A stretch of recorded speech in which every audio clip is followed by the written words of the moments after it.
정확하게 얘기하면 이건 아니죠. 네, 매주 금요일에는 여의도 씬으로 여러분들 찾아뵙고 있습니다. 오늘도 어김없이 김용남 전 의원님 그리고 앞으로 국감이 끝날 때까지는 저희가 이분과 특별하게 함께 해야 될 것 같습니다. 김정환 변호사님 나오셨습니다. 어서 오십시오. 예, 예, 안녕하세요. 김 변호사님은 네. 저희 프로그램 첫 출연이세요. 예, 처음 출연입니다. 예. 깜짝 놀랐습니다. 저희- 굉장히 좀 하여튼 우리 장윤선 기자님이 굉장히 고생하시는구나 생각을 했습니다. 좀 열정적이시구나. 네, 예. 욕도 많이 먹습니다. 예, 김 변호사님 하여간 잘 부탁드리겠습니다. 네. 예, 제가 여러 방송에서 보니까 인사이트가 어마어마하시더라고요. 그리고 그래서 오늘도 기대가 크다라는 말씀을 좀 드리면서 최선을 여러분들도 다해보겠습니다. 댓글창에서 많은 응원 해주시기 바랍니다. 그에 앞서서 저희가 광고 좀 네. 소개하고 방송을 계속 진행하도록 하겠습니다.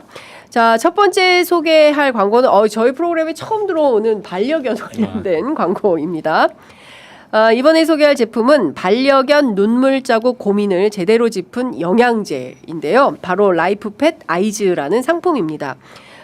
강아지 그 눈 주위에 생기는 갈색 자국이 있는데 매일 닦아도 없어지지 않는다고 합니다. 눈물에 포함된 포르피린 성분이 제거되지 않았기 때문이라고 하는데요. 근본적인 착색 원인을 제거해야만 눈물 자국도 지워질 수 있다고 합니다. 저는 반려견이 없어가지고 이게 좀 낯설긴 한데 계속 읽어보도록 하겠습니다.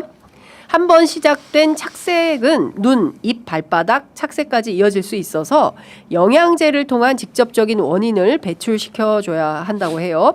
반려견은 나이가 들어가면서 눈물 배출 기능이 떨어지고 백내장 위험도 점차 높아지는데요. 그래서 눈 건강은 보이는 순간이 아니라 미리미리 챙기는 것이 매우 중요하다고 합니다. 자, 오늘 소개해드리는 라이프팻 아이즈는 동물병원 그리고 약국에서 판매되는 검증 완료된 눈물 영양제이고요. 사람 기준이 아닌 반려동물의 체질과 특성에 맞춘 펫 그레이드 영양제라고 합니다. 밀크시슬, 그다음에 마리골드 추출 분말, 빌베리 추출 분말, L-아르기닌까지 눈 기능에 꼭 필요한 핵심 4종을 한꺼번에 챙길 수 있도록 모두 담았습니다. 말랑말랑한 튜어블 타입이라서 입맛이 까다로운 강아지들부터 또 치아가 약한 노견까지 부담 없이 잘 먹을 수 있다고 합니다. 지금 아이즈 3박스 구매하시면 39% 할인된 64,500원으로 구매하실 수 있고요. 선물로도 좋은 다양한 구성도 현재 준비되어 있습니다. 다양한 상품 궁금하시다면 오직 장윤선의 취재 편의점 더보기 링크에서만 특별 구성과 할인 혜택을 확인해 보실 수 있으십니다.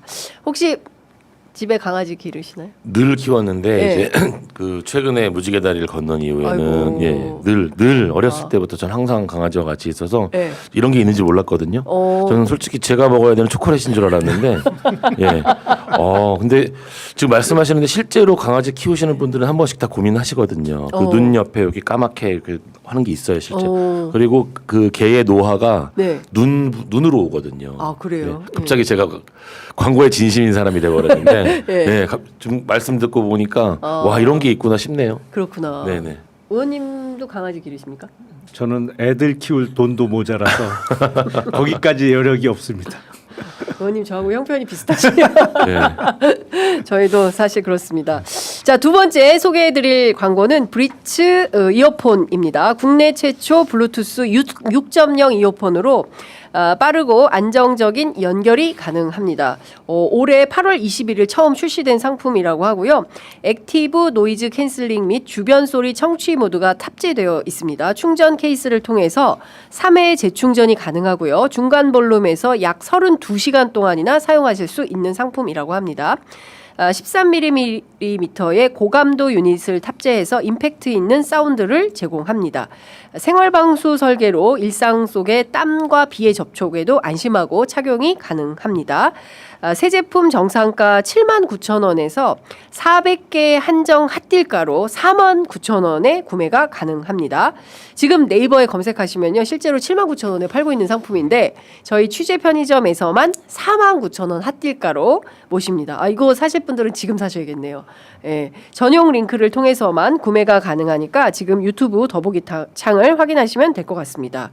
요거는 진짜 필요할 것 같다라는 생각이 제가 드네요. 오늘 처음 나왔는데 광고에 진심인 사람이 돼버린 게 네. 제가 사용하는 거거든요. 에? 이 상표가 제가 사용하는 건데 아, 진짜요? 원래 이걸 사러 간 게 아니라 네.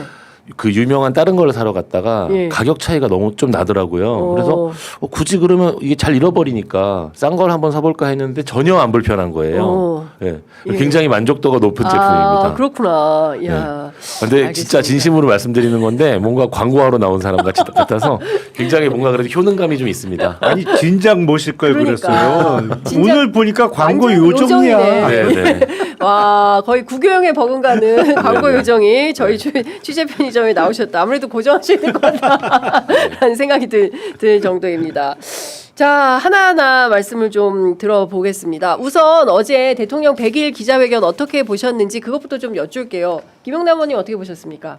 뭐 이재명 대통령이야 그 전부터 워낙 달변이시고 네. 어제 명불허전으로 요약할 수 있겠는데 말 그대로 비정상의 정상화 과정 100일이라고 생각해요. 네. 그래서 그동안 우리가 경험해보지 못한 폭군 대통령을 만나서 3년 동안 참 희한한 일을 많이 겪다가 이제는 정상적인 대한민국으로 가는 과정이고 뭐 여러 가지 그 사고도 생기고 뭐 최근에 미국 조지아주에서도 사고가 터졌습니다만 전반적으로 보면 경제 상황도 조금은 나아지고 있고 아직 바닥 경기는 따뜻한 편이 못 됐습니다만 일단 전반적으로 코스피가 증명을 하고 있잖아요. 오늘도 보니까 3,380을 터치하고 거기서 왔다 갔다 하고 있던데 뭐 다행스러운 100일이었다라고 생각을 합니다. 네. 변호사님 그 광고 요정 아니고 광고주로 나오신 줄 알았더라고요. 광고주 약간 포스는 그렇죠. 광고주가 나와서 직접 설명하는 줄 알았다고. 네, 여하튼 상품평이 좋다라는 것도 많이 나오네요. 우리 변호사님 어떻게 보셨어요? 저는 이제 다 보진 못했고 기사로 봤는데 몇 가지 포인트 중에 특히 원전 관련된 이야기 이제 굉장히 중요한 방향성을 제시하는 거거든요. 향후 에너지 정책에 대한 방향성에 대한 이야기인데 그걸 굉장히 좀 이렇게 편안하게 우리 원전과 관련된 정책에 관련된 방향성이 바뀌는 부분을 설명함에 있어서 굉장히 국민들에게 설득력 있게 설명을 잘해 주셨다고 생각을 해요. 원전 설치와 관련된 15년의 기간이 필요하다든지 그런 부분도 있었고 또 주가와 관련된 뭐 주가 조작 뭐 패가 망신한다 굉장히 강한 표현을 네, 쓰시면서 어떤 경제와 관련된 메시지를 던진 것도 좋았는데 저는 아무래도 또 직업이 법률 쪽이다 보니까 결국은 검찰 개혁안에 대한 확신 그리고 그것에 대한 어떤 시한 1년을 제시하셨는데 이제 1년 동안 하겠다라는 것보다는 어떤 제가 보기에는 어떤 1년의 유예 기간 이런 거를 염두에 두고 말씀하신 것 같은데 확실하게 정권 초기에 이 검찰 개혁 문제를 끝내야겠다라는 어떤 메시지를 국민들에게 전달한 것 같아가지고 전반적인 그 메시지 전달에 저는 굉장히 만족스러웠습니다. 네, 저 어제 현장에 있었거든요. 네, 제가 사실은 그러니까요. 밤새 준비해가지고 질문지를 A4 3장이나 써봤는데 추첨이 안 되고. 추첨도 안 되고 그리고 일단은 그 잘 안 보이는데 배정이 돼가지고 아무리 손을 들어도 눈에 띄지 않았다. 이번에는 그래도 그 보도지원 비서관실에서 상당히 준비를 많이 해가지고 그 30일 기자회견 때는 뒤에 앉은 사람들은 대통령이 누군지 식별도 안 될 정도로 잘 안 보이고 막 이랬었는데 이번엔 그래도 단을 이렇게 네, 단을 좀 쌓았어요. 기자석 예, 단을 그래서 33번이시지 않았어요? 저요 98번이요. 아, 그래요? 네, 아. 98번인데 중간에 한 기자가 아침에 응급실을 가는 바람에 한 기자가 못 왔어요. 네. 그래서 그 기자 때문에 다 땡겨. 한 칸씩 땡겼어요. 그래서 뒷열에 앉았는데 꽤 높은 단이었습니다. 그래서 강유정 대변인이 계속 강조했어요. 조금만 뒤로 가시면 큰일 납니다.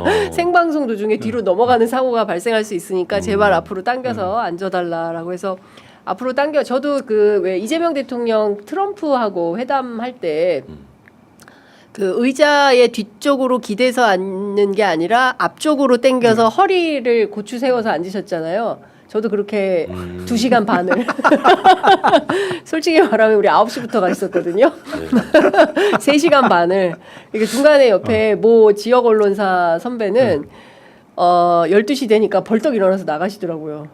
허리가 너무 아프고. 그렇죠. 그렇게 장시간을 그런 자세로 앉아 있어 본 적이 없을 그렇죠. 거예요. 기자들이 그분은. 특히 예. 기자들이 예. 절대 그렇게 앉을 일이 없는데 벌떡 일어나더니 화를 내고 확 나가버려서 저 깜짝 놀랐어요. 근데 나중에 보니까 또 와서 앉았긴 하더라고요. 근데 여하튼 기자들에게도 3시간 반이라는 시간이 그 보안 점검하는데도 상당히 네. 시간이 길고 예, 그러나 굉장히 매우 유익한 시간이었다. 그리고 저는 개인적으로 이재명 대통령이 평소에 하고 싶었던 얘기가 정말 많았구나.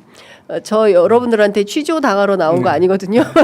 저도 할 얘기 좀 합시다. 막 이러면서 저 외계인 아닌데 왜 안 다뤄주시나요? 막 이런 등등의 얘기를 했는데 하여튼 굉장히 의미 있는 기자회견이었다라는 것이고 30일 하고 100일 했습니다. 자, 다음은 무슨 회견이 될까요?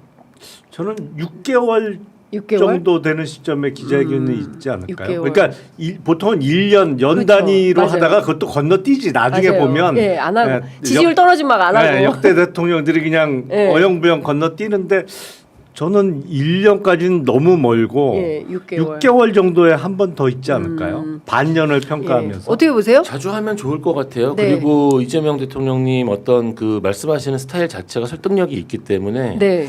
그 충분히 국민들에게 전달하는 메시지를 굉장히 빠르고 강렬하게 전달하는 방법으로 굉장히 좋은 것 같고요. 전 이번에 굉장히 그 정말 국무회의 그 이제 공개한 게 굉장히 크다고 보거든요. 네. 국무회의 진행하는 모습들을 국민들이 보면서 아 대한민국이 이러한 행정이 이렇게 진행이 되는구나라는 거를 사실은 국무회의라는 게 어떻게 진행되는지 사람들이 알 수가 없었잖아요. 이렇게 뭔가 그 중요한 정책 결정과 관련된 이야기가 국민들에게 점점 가까이 다가가는 건 전 굉장히 좋다고 봅니다. 네. 그러니까요. 저는 개인적으로 150일 기자회견 기대해 보겠습니다. 150일? 50. 그러면 150일. 예. 한 달 반 있다 또 하는 건데. 근데 그 보도지원 비서관실에서 연말까지는 일이 없을 거야라고 하긴 했거든요. 그런데 저는 이재명 대통령 적극적인 소통을 원하는 분이기 때문에 저는 필요하면 150일, 200일 뭐 이렇게도 할 수 있지 그리고 않을까? 뭔가 자꾸 반복되면 하나씩 개선이 되니까 맞아요. 150일 기자회견에서는 의자가 개선될 것 같습니다. 네네. 기대해 보겠습니다. 네, 네, 그렇게. 허리 아프지 않은 네, 이제 네. 3시간 반 앉아 있어도 네. 까딱없는 그런 의자를 그렇죠. 좀 기대해 보도록 하겠습니다. 근데 대통령실에 별로 예산이 없는 것 같아요. 어제 100일 떡을 나눠줬거든요, 기자들한테. 근데 저희가 8시 대체로 기자들이 아마 한 7시쯤 출근했을 거예요. 7시에 출근해서 다 합치면 한 5시간 정도로 있었는데 뭐 아침 먹을 시간이 없었으니까 떡에 기대를 많이 했는데 굉장히 그 작은 떡이었다. 그래서 좀 사이즈를 좀 크게 했어야 되는 거 아닌가? 막 이런 얘기들도 있긴 했었습니다. 작은 건 많이 먹으면 되긴 하는데. 하나씩밖에 안 좋아해요. 아 그래요? 예.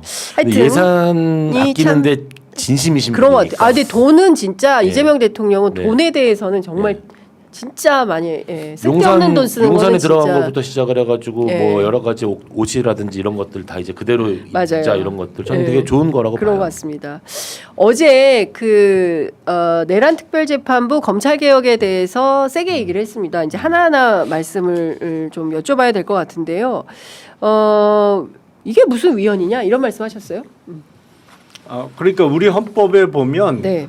그 헌법과 법률에 의한 법관에게 재판받을 권리가 있죠. 그러니까 지금 내란 특별재판부 내지는 뭐 내란 전담재판부를 비법조인으로 구성하겠다는 건 아니고 기존의 판사들 중에 이제 선발하겠다는 것이기 때문에 그 헌법 조항에는 합치돼요. 그러니까 기존의 법관 중에 재판부 구성이 되는 거니까. 다만 이제 그 사법권이라는 것이 그 모든 권력은 사실은 인사권에서 나오는 건데 인사권이 대법원장에게 복수를 추천해서 그 뭐 두 사람 중에 한 명을 고르도록 하는 게 사법권을 가진 대법원의 어떤 본질적 권리의 침해냐 아니냐 이와 관련해서 이제 논란이 좀 있는 것이죠. 근데 어제 이재명 대통령은 위헌은 절대 아니다라는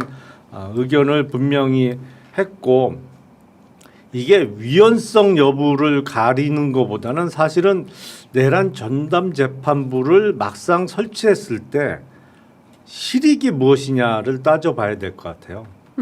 왜냐하면 사실은 우리가 그 우리 헌정사에서 중요한 재판들이 많이 있었죠. 그러니까 뭐 예를 들어서 전두환 노태우 전 대통령에 대한 내란 재판도 있었고, 국정농단 사건 재판도 있었고, 굵직굵직한 재판들이 있었는데 그때는 전담 재판부나 특별 재판부를 설치하지 않았단 말이죠. 네. 그러면 사실은 1961년도 이후에 그 이후에는 최초로 이제 어떤 전담 재판부나 특별 재판부가 구성되는 것인데, 이제 재판 결과를 어떻게 승복을 받아낼 것이냐라는 관점에서 판단해야 될 것이고, 제가 보기엔 이런 논의가 여기까지 온 게 네. 사실은 한 사람 때문이에요. 지기현 판사 한 사람 때문이에요. 맞아요. 사실은 예. 이번 사건만큼 중요한 사건 아무 논란 없이 다 재판 그렇습니다. 진행되고 예. 선고 나고 진행이 됐었단 말이에요. 근데 이번에 왜 이 난리냐?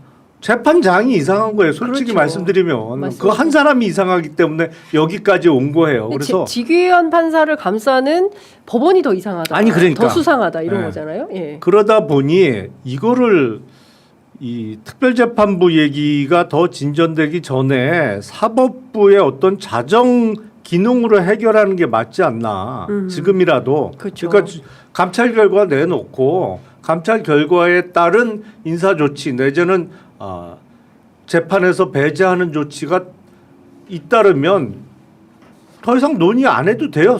솔직히. 그러니까 사법부가 이게 뭐랄까요? 이게 자율적으로 정화가 되지 않으면 그러면 그 다음부터는 타의에 의한 개혁의 대상이 될 수밖에 없는 것이거든요. 그러니까 사법부가 좀 위기의식을 느껴야 된다. 언제까지 구중궁궐 앞에 사법부의 독립이라는 전가의 보도를 휘두르면서 그냥 지금과 같이 지낼 것이냐라는 문제 제기를 좀 하고 싶습니다. 네, 변호사님 어떻게 생각하십니까? 예, 지금 방금 김영남 의원님이 말씀하신 사법부의 위기의식, 사법부가 자율적으로 변해야 된다. 전 전적으로 동의하고 말씀에 동의하는데, 일단 개인적으로 그 내란 전담 재판부, 내란 특별 재판부라고 하니까 이제 사람들이 좀 뭔가 더 특별해 보이, 특별 검사, 특별 재판 이렇게 문제가 있는데, 이름이야 조정할 수 있잖아요.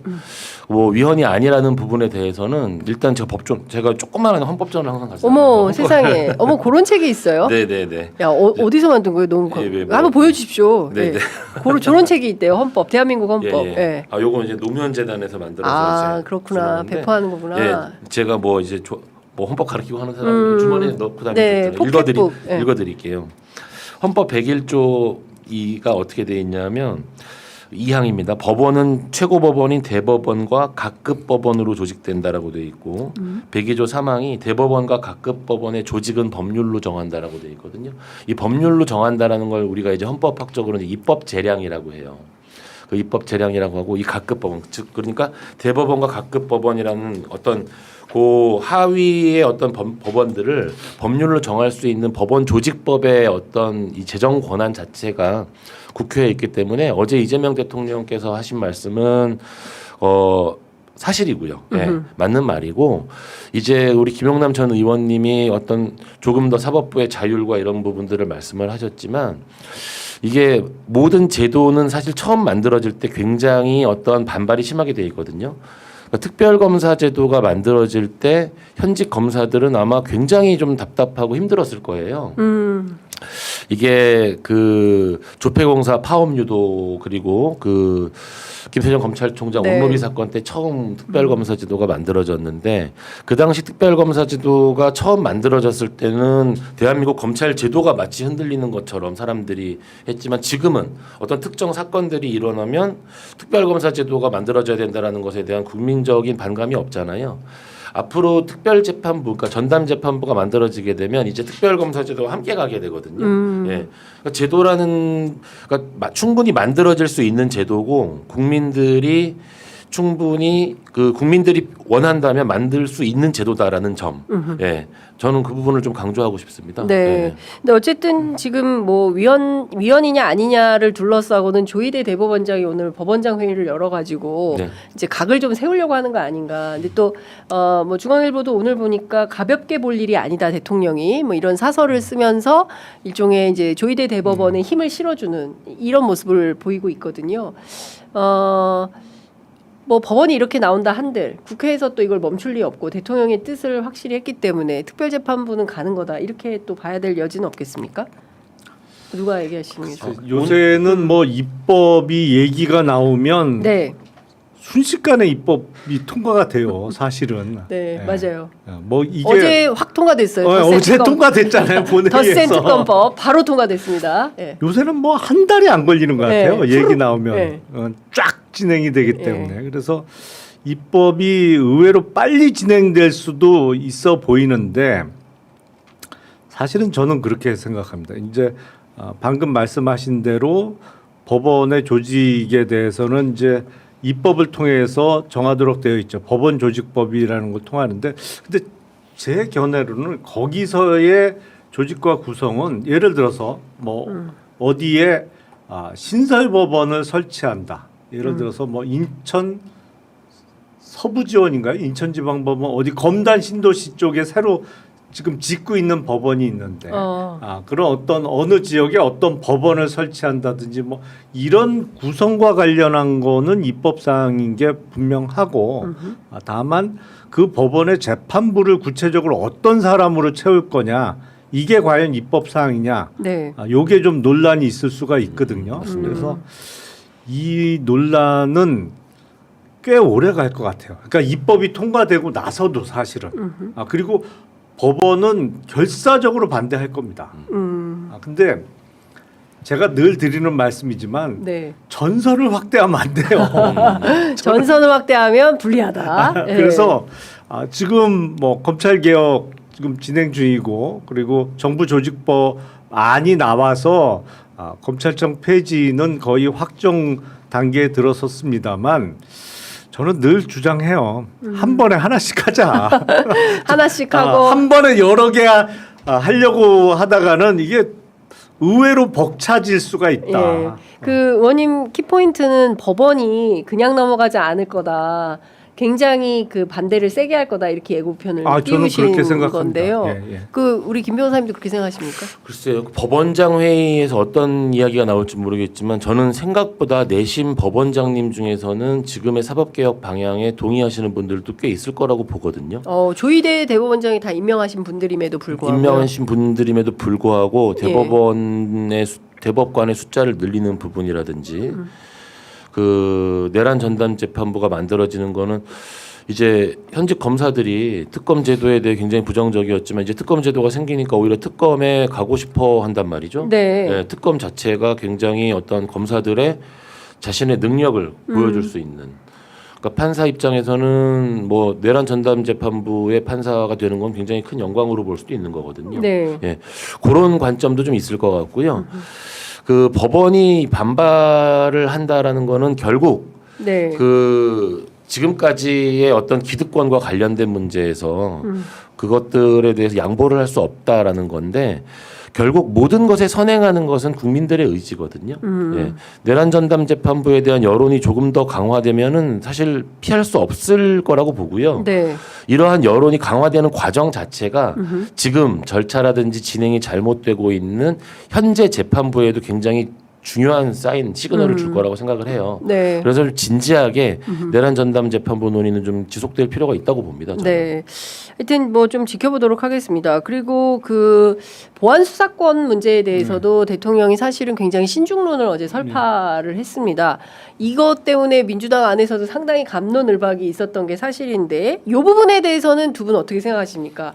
저는 대통령의 그 의견이 합리적이라고 생각을 합니다. 그러니까 수사와 기소를 분리하는 거는 거의 확정이 된 상태고 그렇죠. 다만 그러니까 수사 개시권은 완전히 없어진 검찰이 네. 경찰이 수사해서 기소하라고 보낸 사건에 대해서 이거 내가 보니까 이거는 좀 미진한 부분이 있는데 저거는 적어도 이 부분을 확인해야 기소할 수 있겠는데라는 법률적인 판단 내지는 증거 판단이 이루어졌다면 그걸 검사가 보완 수사에서 보완해서 마무리할 수 있게 해주느냐 아니면 경찰에 다시 사건을 보내서 이런 부분에 대해서 수사해 주세요라고 요구할 수 있게 하느냐의 문제인데 왔다 갔다 하다가 시간 다 가요. 솔직히 지금이 그렇습니다. 지금이 이게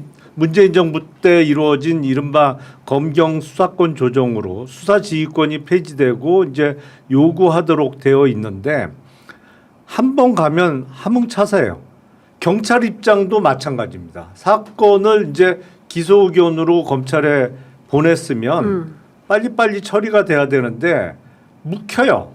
묵히고 한참 있다가 이 부분 다시 수사해 보라고 돌아온단 말이죠. 네. 그러면 경찰이 또 어떻게 하느냐? 딴 거 하고 있었는데 이제 한참 있다가 돌아오잖아요. 그럼 또 캐비넷에 들어가요. 그래갖고 보통 지금 고소고발 사건이 1, 2년 가는 게 부지기수로 나와요. 지금 안 네. 끝나요 사건이. 그래서 대통령의 입장에서는 어떤 검찰에 대해서 최대한 권한을 뺏고 축소시키느냐 그런 관점보다는 전체적으로 국가의 사법 시스템이 얼마나 효율적으로 돌아갈 수 있느냐를 고민할 수밖에 없거든요. 그런 의미에서 무조건 검찰은 보안 수사권도 안 돼라고 단정하고 시작해서는 안 된다고 저는 생각해요. 그러니까 김민석 총리가 보안 수사권 문제에 대해서 열어놓고 논의하겠다. 그리고 어제 대통령이 정부 주도로 논의하겠다. 그리고 그에 앞서서 사실은 그 검찰총장 권한대행이 이 보안 수사권은 국민을 범죄로부터 지키기 위한 의무다 이런 발언을 해서 또 논란이 되지 않았습니까? 그리고 뒤이어서 오랜만에 등장한 분이 이제 문무일 전 검찰총장이 또 나타나서 이제 이 얘기를 하고 있어요. 그래서 큰 틀에서 보면 이 보안 수사권에 대해서 일종의 이제 빌드업 과정이 있나라는 생각을 좀 하게 되는데 변호사님 어떻게 보세요? 국민을 범죄로부터 지키는 거는 검찰만 할 수 있는 일이 아니고요. 네. 검찰 제도라는 것이 반드시 있어야 하는 어떤 선언적인 반드시 필요성이 인정된 제도도 아니고요.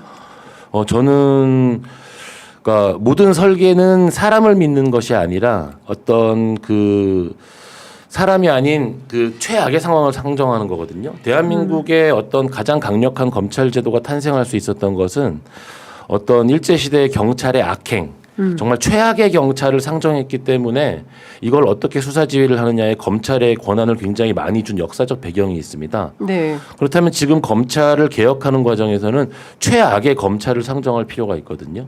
예.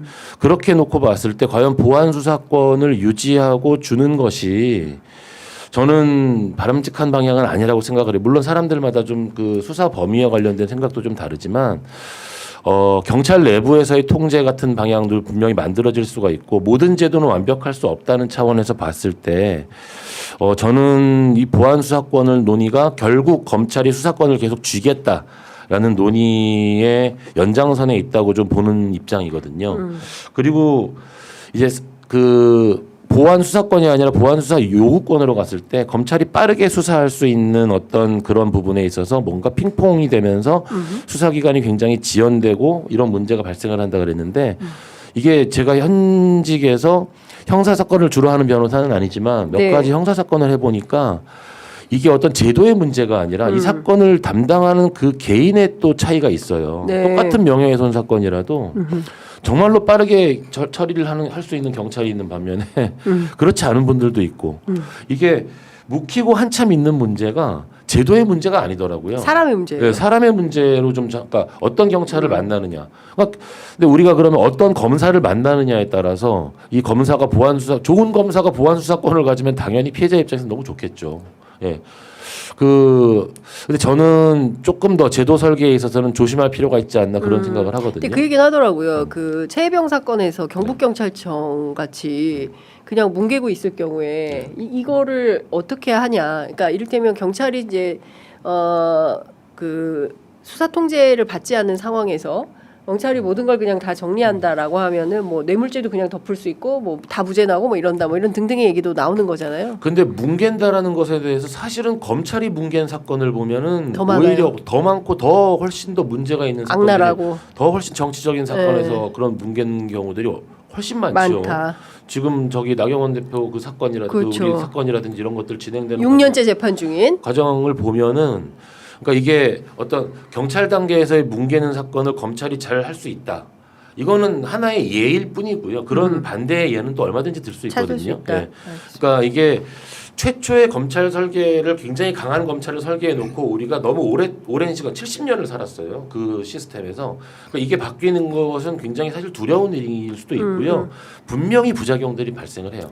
근데 부작용이 생기는 몇 가지 예를 가지고 제도가 잘못됐다고 볼 게 아니고 뭔가 큰 방향성에 있어서는 대한민국 검찰이 수사와 기소를 다 가지고 있었을 때의 어떤 잘못에 대한 역사적 반성을 네. 기반으로 하고 경찰 제도를 어떤 식으로 좀 더 통제할 수 있느냐 저는 그렇게 설계를 해야 된다고 봅니다. 알겠습니다. 그 어떤 시스템을 설계할 때 네.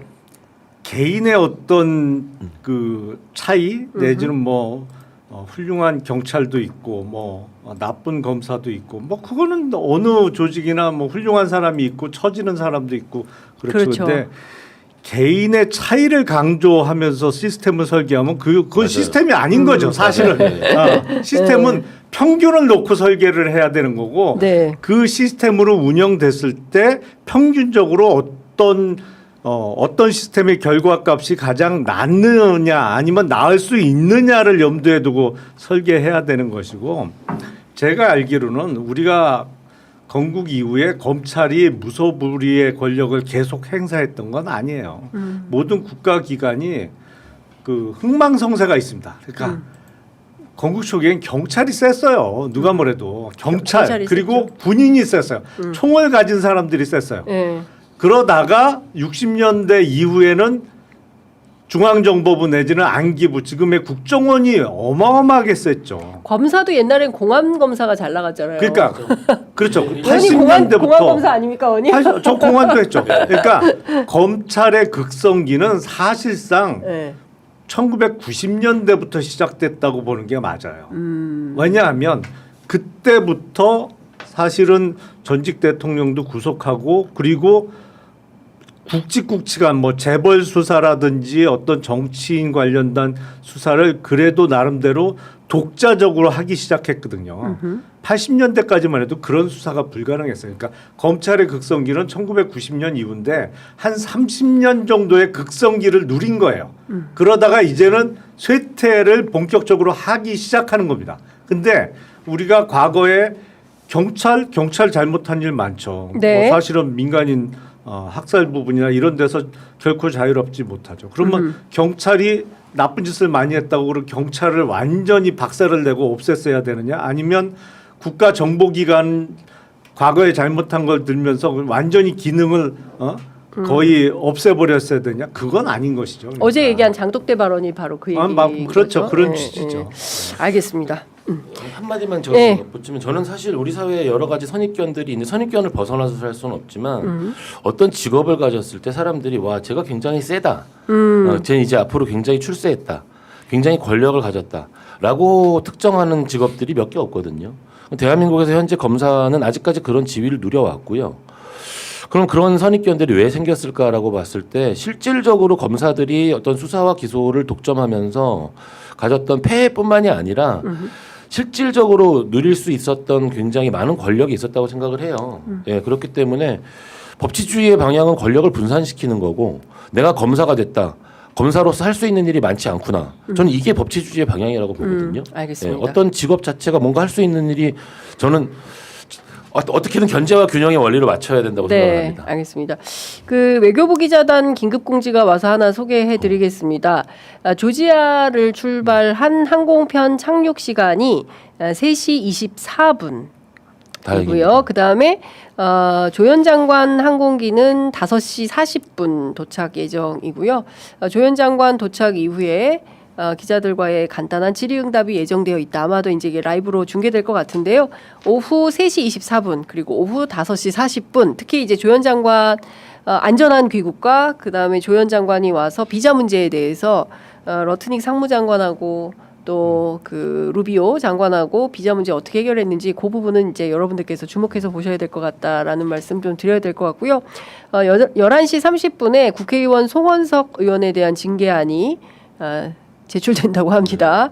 네, 그 부분도 저희가 좀 지켜봐야 될 것 같고요. 그리고 방금 전에 갤럽 여론조사 나왔습니다. 대통령 현재 잘하고 있다 58, 잘못하고 있다 34. 부정평가 1위가 다시 외교로 올라왔는데요. 그것은 아무래도 미국 조지아주 공장에 우리 국민들 구금 사태가 큰 영향이 있지 않았을까라는 추정이 되어 있고요. 정당 지지도 더불어민주당 42, 국민의힘 24 이렇게 나왔습니다. 그리고 100일 평가 정책 평가에서 복지 잘한다 52, 못한다 28, 외교 잘한다 47, 못한다 36, 노동 잘한다 43, 못한다 37, 경제 잘한다 43, 못한다 38, 대북 잘한다 35, 못한다 37, 공직 인사 잘한다 34, 잘 못한다가 39, 부동산 잘한다 32, 잘 못한다가 35 이렇게 되어 있습니다. 묶어서 하나하나 여쭤보도록 하겠습니다. 일단 너무 다행이죠. 조지아에서 우리 국민들. 그럼요. 예. 빠르게 협상을 잘 한 것 같고요. 그리고 국내 정치 현안 좀 여쭤볼게요. 어제 더불어민주당 안에 대충돌, 예, 공개 충돌, 정청래 대표, 김병기 원내대표 간의 합의안에 대해서 당황했다, 내가 혼자 했겠냐, 진실공방 양상까지 펼쳐졌어요. 자, 정치인의 한 사람으로서 요 소동 어떻게 보십니까? 예, 해석을 해주십시오. 그거는 김병기 원내대표의 공개 사과 요구. 네. 뭐 사실은 이제 약간 화가 난 상태에서 지나가는 말처럼 툭 던지긴 했습니다만 그 이후에 나온 정청래 대표의 뭐 부덕의 소치 발언으로 네. 일단 일단락이 됐다고 봐야죠. 그러니까 대충 흐름은 네. 짐작할 수 있는 것이고 예. 가끔 이런 일이 있기는 하죠. 근데 뭐 원만하게 어제 본회의에서 또 특검법안이 통과가 되면서 해결이 된 거죠. 이거는 예, 약간의 그 파열음은 살짝 있었습니다만. 의원님 살짝 표현의 자유가 없는 것 같아요. 평소대로 하십시오. 예. 국힘 얘기하면 안 될까요? 편하게 하십시오. 예. 근데 어쨌든 지금 자당이라서 얘기하기를 굉장히 힘들어하시네. 예. 변호사님 어떻게 보셨어요? 저는 사실은 그런 정치 현안이 어떻게 진행되는지에 대해서는 사실은 제가 뭐 어떤 그 잘 몰라요. 잘 네. 모르지만 개인적으로 가지고 있는 그래도 이제 제가 헌법을 그 이제 뭐 그 가르치는 사람 입장에서 항상 일사불란한 것보다는 서로 간에 다른 의견을 가진 게 좋다. 예. 조금 전에 했던 얘기를 다시 한번 해보자면 보안 수사권에 대해서 저는 개인적으로 반대하지만 보안 수사권 논의가 계속 나오는 것 자체가 경찰의 내부 통제 방안을 어떻게 강화시킬 것인가를 분명히 어떻게 큰 도움이 될 거라고 생각을 합니다. 내란 전담 재판부를 설치하는 것이 저는 설치할 수 있다고 보지만 네. 내란 전담 재판부를 설치할 수 없다라는 논의 자체, 이 논의가 계속되는 과정 자체가 어떤 지금 현재 진행되는 재판에도 굉장히 긍정적 영향을 미칠 것이다. 그러니까 어떠한 방향성은 모두가 일사불란할 필요는 없거든요. 네. 그러니까 어떤 당 내에서 서로 간에 그런 약간 그 잡음도 나오고 파열음이 나오는 게 뭐 조금 더 저는 긍정적으로 진행되는 방향으로 또 가려고 또 그러는 거 아닌가라고 뭐 항상 그렇게 좋게 생각하고 있습니다. 근데 어제 사실 쟁점은 특검 연장이었잖아요. 네. 그래서 특검 연장을 국민의힘은 원하지 않는 것이고요. 그리고 민주당을 비롯한 대다수 국민들은 이거 제대로 된 조사와 수사가 필요하기 때문에 필요하면 기간도 연장하고 인력도 확충해서 좀 뿌리를 뽑을 때까지 똑바로 수사를 하도록 특검을 지원해야 된다라는 게 이제 다수의 판단인데 장동혁 대표를 비롯한 국민의힘은 여기서 대충 덮자 그만해 뭐 이런 주장을 하고 있는 거 아닙니까? 이 충돌 지점에서 어쨌든 모두의 대통령을 해야 되는 대통령 입장에서는 장동혁 대표가 막 요구했을 거 아니에요. 그 양자 회담에서. 근데 또 수용을 안 할 수도 없고 좀 그런 측면은 없었을까요? 어떻게 보세요? 정치적으로. 계속 아니, 곤란한 일단 질문을. 어제 기자회견을 통해서 이재명 대통령은 본인은 그 협상 진행 과정 내지는 몰랐다. 협상안을 몰랐다는 네. 거는 분명히 했어요. 네. 그러니까 이재명 대통령이 알고도 묵인 내지는 그 합의해주라고 얘기한 거는 아닌 거를 어제 분명히 네. 밝혔기 때문에 일단 대통령실은 거기서 좀 빠져야 될 것 같고요. 네. 다만 이제 원내대표와 당대표 간에 원내대표의 독단적인 합의였느냐 네. 아니면 의사소통이 있었느냐 네. 그 문제는 남는 것인데 그거는 이제 부덕의 소치 발언으로 저는 일단락이 됐다고 보고 네. 국민의힘은 당연히 연장을 원하지 않죠. 빨리 끝내길 바라는 것이고 특검에서 어떠한 중간적인 수사 결과가 나올 때마다 예를 들어서 그게 목걸이가 됐던 금 거북이가 됐던 뭐 시계가 됐던 국민의힘 입장에서는 다 악재잖아요. 그렇죠. 예. 그러니까 이 악재를 올해 안에 끝내고 싶은 거죠. 근데 연장이 돼서 해를 넘긴다 그러면 악재가 국힘 입장에서는 연장되는 것이기 때문에 빨리 끝내고 싶어 하는 것이고 근데 대다수의 국민들은 아니 뭔 소리야 이제 시작인 것 같은데 아니 총리 비서실장이나 아니면 국정원장 특보 그거밖에 없다고? 그렇죠. 몇천 자리는 될 텐데 보낼 수 있는 자리가 예. 그리고 더 돈 되는 자리가 많은데 더 좋은 자리가 많은데 김건희가 거기에는 개입 안 했다고? 그랬을 리가 있어? 이런 의문이 그럼요. 당연히 드는 거잖아요. 그러니까 예. 물리적으로 뭐 100%를 다 밝히는 거는 어렵겠습니다만 연장을 다소 해서라도 밝힐 수 있는 데까지 최선은 다해봐야 되는 거 아니냐? 이건 뭐 당연한 얘기죠. 그러니까 어제 그런 의미에서 특검 연장안이 본회의를 통과한 것이고 제가 보기엔 근데 똑같이 30일씩을 더 연장할 수 있는 안이 어제 통과가 된 거란 말이에요. 근데 김건희 특검은 30일만 연장해서 되나? 라는 생각이 들어요. 그래도 뭐가 30일 갖고 된다고? 그게? 너무 많이 그렇죠. 나오죠. 예, 예. 그러니까 그게 300일은 몰라도 그러니까. 그런 생각이 예, 좀 들어요. 맞아요. 예. 설마 이게 이런 연장과 관련된 게 이런 것까지 뭐 예측을 하고 이제 그런 분란이 있지는 않았겠지만 어떤 생각이 들었냐면 그냥 자연스럽게 연장된 것보다 오히려 연장하지 않겠다라고 이렇게 뭐가 합의가 됐다가 연장이 되니까 연장에 대한 어떤 정당성이 더 확보된 것 같은 느낌도 들어요. 예. 그런 느낌? 그러니까 오히려 약간의 어떤 그 분란이 있었지만 결국에는 그 분란 과정에서 정말 연장이 필요해라는 논의를 조금 더 하게 됨으로써 저는 오히려 약간 더 특검의 어떤 그 지금 그 개정안이 네. 조금 더 힘을 받지 않게 되었나 또 그런 생각도 한번 해봤습니다. 근데 이제 그 이런 것 같아요. 그러니까 지금 60일 정도의 기간이 남아 있지 않습니까? 네. 60일 플러스 30일인 거잖아요. 그러면 도합 90일의 수사 기간이 연장이 되는 건데 그 대충 취재 보니까 최혜병 특검하고 내란 특검하고 김건희 특검은 아직 너무 할 게 많고 뭐 약간 이런 것 같더라고요. 그래서 좀 특장점을 나누어서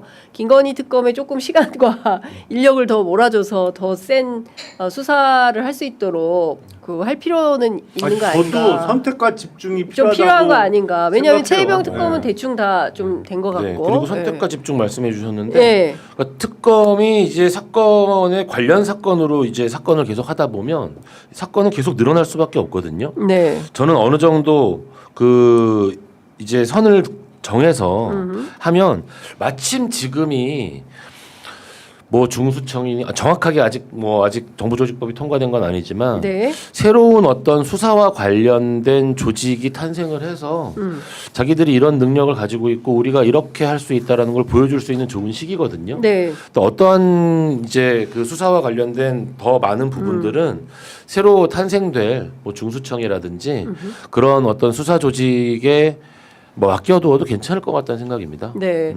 근데 이제 정부 입장에서는 정부조직법이 좀 급하잖아요. 특히 이제 그 금융 관련해서 제가 어제 취재하니까 금감위 설치법 포함해서 8개 법안 개정을 해야 되고 기재위에 걸려 있는 법안이 또 2개가 있다는 거예요. 그래서 이 관련된 법들을 그러니까 지금 금감원을 금감원하고 금융 소비자 보호원 이렇게 그렇죠. 구분하는 조직 개편이 굉장히 필요하고 물론 이제 내부에서는 반발을 하고 있습니다만 이거 포함해서 지금 정부 조직을 빠르게 개편을 해서 완벽하게 세팅을 해서 출범을 좀 하고 싶은 정부의 이 생각이 있는데 이렇게 되면은 정무위와 기재위가 전부 국민의힘이 위원장을 맡고 있기 때문에 100% 협조를 안 할 거다. 이러면 패스트 트랙을 태울 수밖에 없고 그러면 6개월이 더 지연될 수밖에 없다. 어제 뭐 대통령께서도 뭐 6개월 더 기다려야죠. 뭐 이제 이렇게 얘기를 한 건데. 예. 근데 이제 금융위원회 쪽도 대대적으로 바뀌죠. 그렇습니다. 근데 그거는 뭐 예를 들어서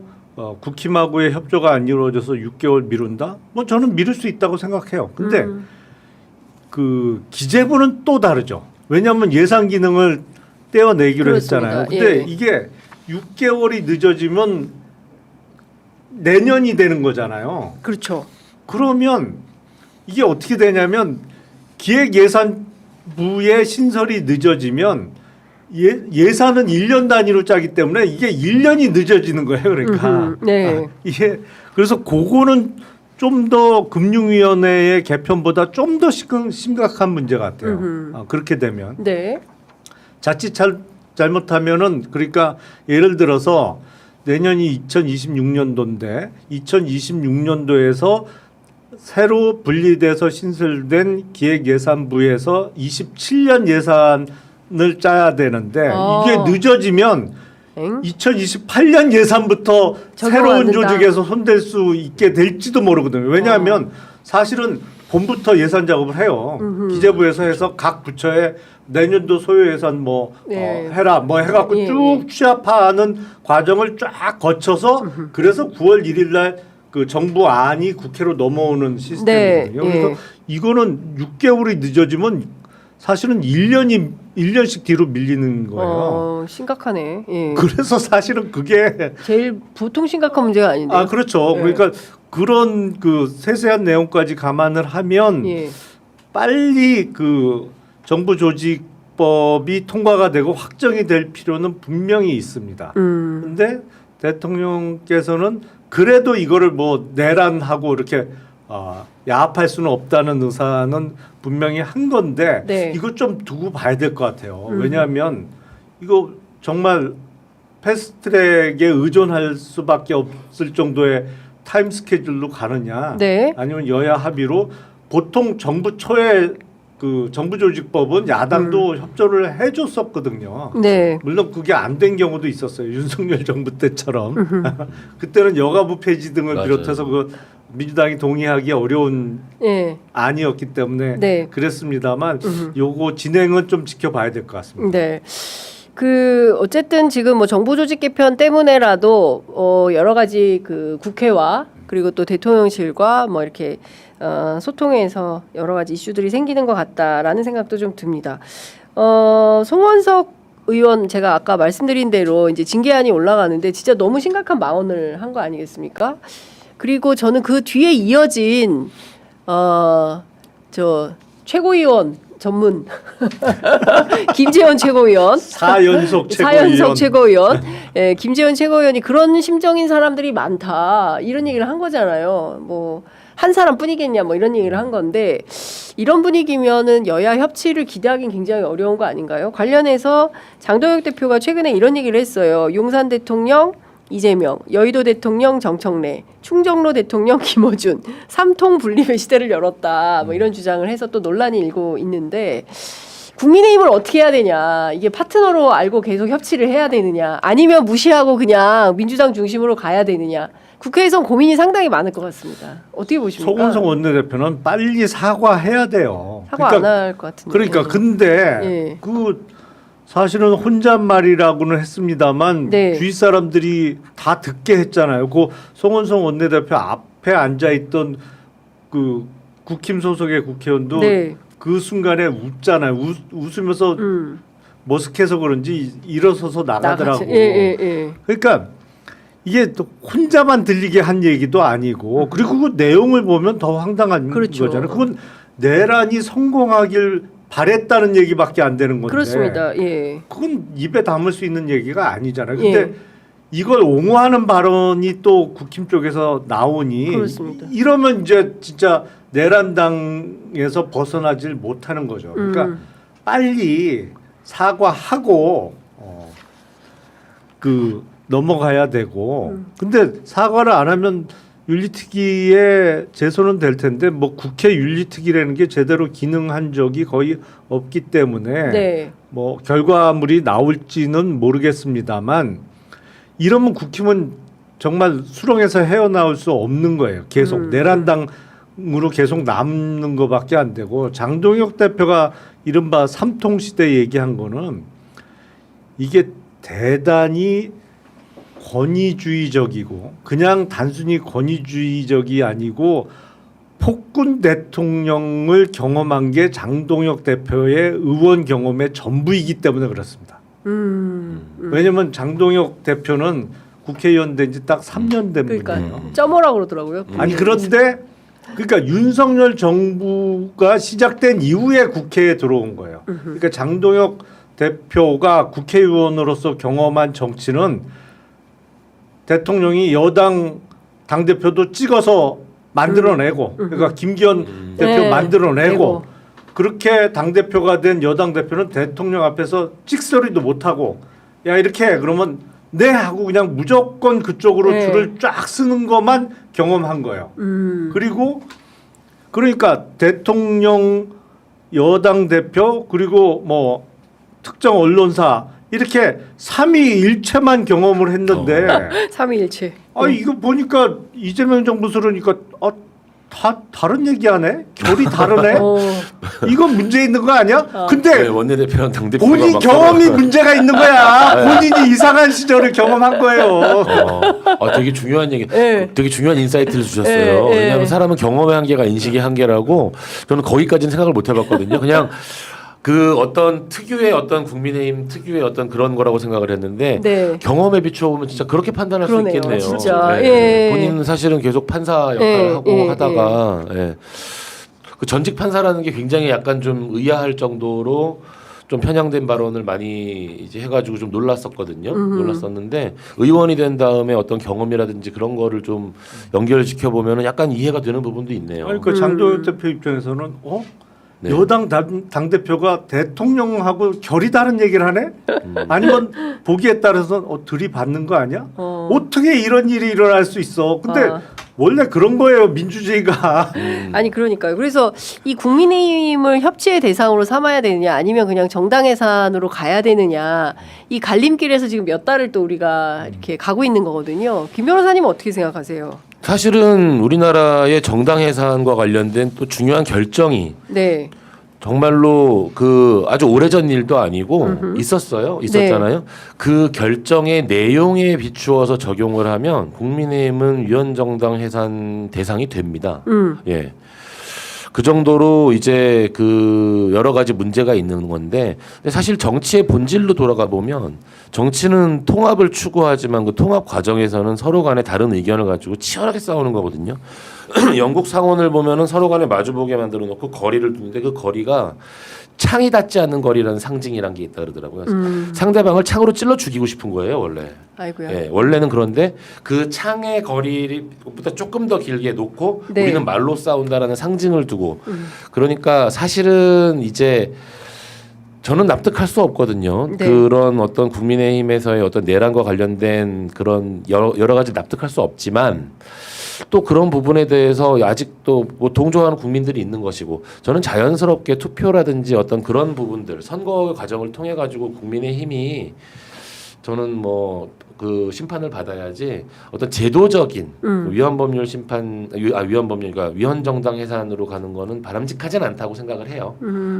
바람직하진 않다고 생각을 하는데 그리고 저는 사실 놀랐어요. 그 기사를 보고 아니 듣다가 하는 얘기인데 어떻게 그게 뭐 기사가 났지 하고 봤더니 오늘 얼마나 큰 목소리로 얘기했으면 그게 발언이 떴던데요. 그 그러니까요. 영상 자체가. 예, 미디어 문구가 촬영을 그거는 작정을 했더라고요. 하고 발언을 한 거거든요. 그렇죠. 예, 송원석 의원. 예. 네, 송원석 의원이요. 예. 공당의 어떤 정말 그렇게 할 수 없는 거거든요. 공당의 예. 의원이 글쎄 그 본인들 지지자한테 어떤 메시지를 주고 싶었는지 모르겠는데 정치가 명분과 세력으로 하는 건데 자신들한테 도움이 되는 건지 저는 부정적으로 판단합니다. 그러니까 본회의장에서 발언을 특히 유의하는데 국회의원들이 그런데 거기서 그냥 영상이 드러내놓고 떴더라고요. 딱 네네. 얘기를 한 거는 우리는 내란 정당이 맞아라는 맞아요. 거를 스스로 자임한 꼴이 아니냐라는 비판을 명키는 어려울 것 같고 관련해서는 뭐 책임을 져야 되는데 앞서 말씀하신 대로 국회 윤리특위라는 게 거의 무기력하기 짝이 없는 있으나 안 하죠, 조직이기 뭐, 때문에 어떻게 될지 좀 지켜보도록 하고요. 아이고 시간이 벌써 11시가 넘어서 그래도 이거는 꼭 여쭤봐야 될 것 같아요. 두 가지만 여쭤볼게요. 한학자 총재가 계속 버티고 있습니다. 네. 그냥 놔둬야 됩니까? 특검이 어떻게 해야 됩니까? 한학자 총재는 법대로 해야죠. 법대로. 예. 그 법대로 해야 되는데. 전 세계 교인들을 다 불러가지고 특별히 모임을 갖자라는 제안을 했다는 것 같아요. 아니 뭐 전 세계 교인이 무서운 게 아니고 예. 사실은 그 우리도 그렇지만 미국도 역시 어떤 돈의 힘 내지는 그 언론 기관을 갖고 있다는 걸 무시할 수가 없어요. 네. 근데 통일교는 미국의 언론사도 있잖아요. 네. 그리고 그동안 공을 많이 들여놨죠. 사실은.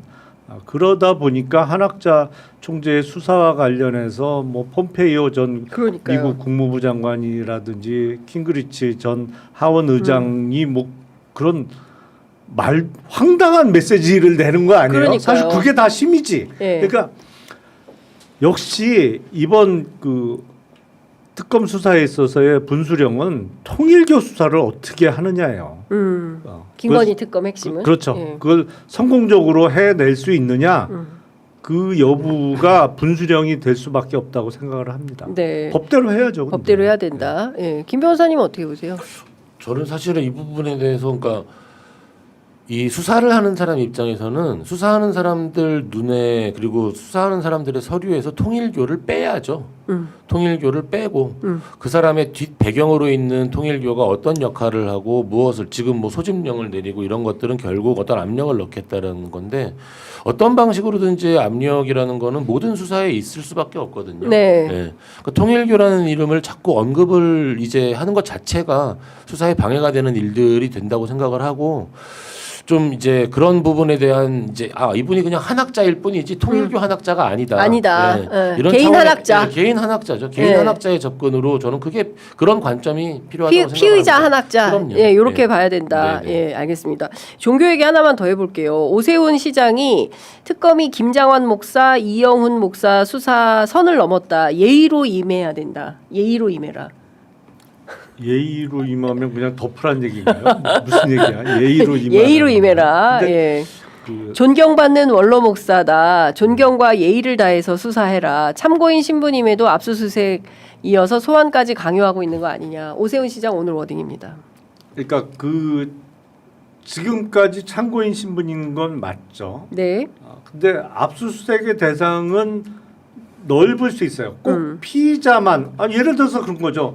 피의자와 관련된 사람에 대해서 압수수색할 수 있죠. 근데 그 압수수색 받는 사람이 꼭 피의자까지 돼 있을 필요는 없는 것이거든요. 네. 다만 참고인이기 때문에 강제 소환 내지는 강제 구인은 지금 못하는 상황인데 그래서 특검에서 그 공판전 증인 신문을 청구한 거잖아요. 네. 그러니까 그건 간단하게 설명드리면 재판이 아직 열리기 전에 이 사람에 대해서 법원 판사 앞에서 증인 신문을 통해서 증거를 확보할 필요가 있을 때 진행하는 절차거든요. 네. 근데 이게 법률적으로는 그 절차로 진행하는데 안 나오잖아요. 그게 지금 한동훈 전 대표도 역시 마찬가지예요. 네. 그 내란과 관련해서 지금 출석에 불응하고 있는데 공판전 증인신문 절차를 진행하게 되면 만약에 그 증인신문 절차에 불출석하잖아요. 네. 구인이 가능해집니다. 오. 왜냐하면 그 출석에 불응하는 증인에 대해서는 법원에서 구인장을 발부할 수 있거든요. 그러면 똑같은 효과가 있어요. 그러니까 네. 그게 그냥 수사 절차에서는 참고인에 대해서는 강제로 데리고 올 방법이 없죠. 네. 하지만 공판전 증인신문을 진행을 하면 그 증인신문 절차에 안 나오면 그거는 데리고 올 수 있어요. 강제로. 강제 구인이 가능하다. 네. 그럼 거기서 신분 변화가 생길 수도 있는 거네요. 예. 추가 설명. 그 이제 네. 공판정 그 증인 신문 절차라는 게 뭐냐 하면 네. 본인이 참고인인데 안 나온다라고 했을 때 이 증인의 증언이 없으면 이 사건 해결이 안 된다라고 할 만큼 중요한 증인인 경우에 신청하고 중요한 증인일 때 받아주는 거거든요.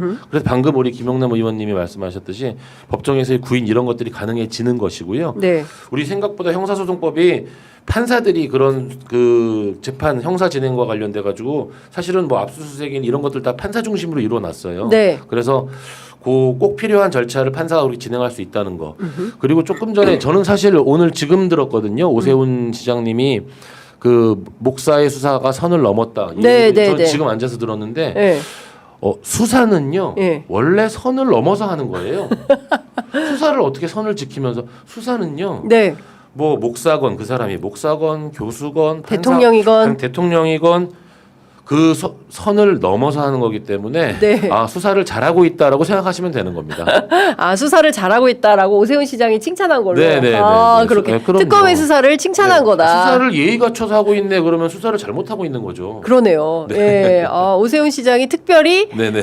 특검팀을 칭찬하셨다. 뭐 네. 이렇게 정리하는 걸로 하겠습니다. 끝으로 이것만 여쭤볼게요. 전한길 씨가 느닷없이 망명 제안을 받았다라고 주장을 하는데 이게 현실적으로 가능합니까? 미국으로의 망명?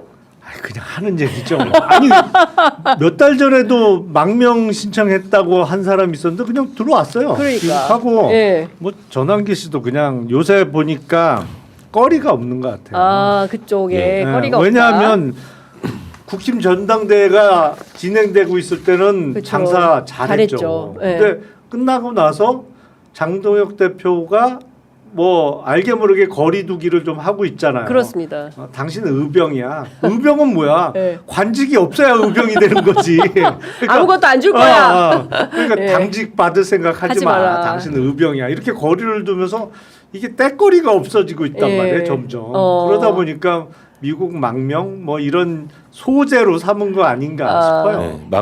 그 에피소드 제 개인적인 에피소드인데요. 네. 제가 이제 대학을 재수를 했는데 네. 저희 재수 학원 앞에 프랑스 대사관이 있었어요. 저희 재수생들이 예. 이제 힘드니까 공부하기가 예. 술을 먹고 예. 다 프랑스 대사관에 망명하겠다 그랬었거든요. 네, 진짜로. 예. 네, 말이 안 되는 얘기잖아요. 망명이랑 그냥 되는 게 아니라 예. 망명의 정확한 개념이 정치적 박해가 인정돼야 되는 것이고 네. 전환길 씨가 지금 하고 있는 발언들을 우리가 이렇게 잘 듣고 있잖아요. 네, 네. 그 자체로 이미 망명의 대상이 아닌 아니. 거예요. 네, 본인이 예. 막 얘기를 하는데 국민들이 모르는 상황. 네. 그쯤 돼야 이제 망명이 뭔가 가능한 정치적 거다. 박해에 의한 망명이 되는 거지. 예. 전환길 씨 얘기가 계속 나온다. 망명 안 되는 상황입니다. 그렇군요. 그 서정욱 변호사가 어제 라디오 방송에 출연해서 이런 얘기를 했다고 합니다. 소년보 세계로그의 목사가 구속이 됐는데 전한길 씨가 다음은 나다. 내가 구속될 차례다. 이렇게 탄압받고 있을 거라고 생각하는 것 같다라고 그 얘기를 하고 추정을. 있잖아요. 예. 그 얘기를 본인이 하는 거가 뉴스에 나온다. 망명 대상이 아니라. 아니다. 전혀 네. 아니다. 정치 탄압 국가가 아니다. 구속 이꼴 탄압은 아니죠. 네. 그렇죠. 뭐 예. 구속될 만해서 구속되는 거면 그건 탄압으로 연결시키면 안 되는 거죠. 그러니까 이분들 참 왜 이러는지 모르겠지만 어디서도 인정이나 존중을 못 받고 있는 것 같다. 어쨌든 빨리 정신 차리고 제 길로 가야 된다라는 말씀을 좀 드려야 될 것 같습니다. 먹고 살자고 하니까 그러려니 해야죠. 그러려니 하고 넘어가겠습니다. 알겠습니다. 오늘 두 분 말씀 너무 잘 들었습니다. 다음 주에 뵙겠습니다. 고맙습니다. 네, 감사합니다.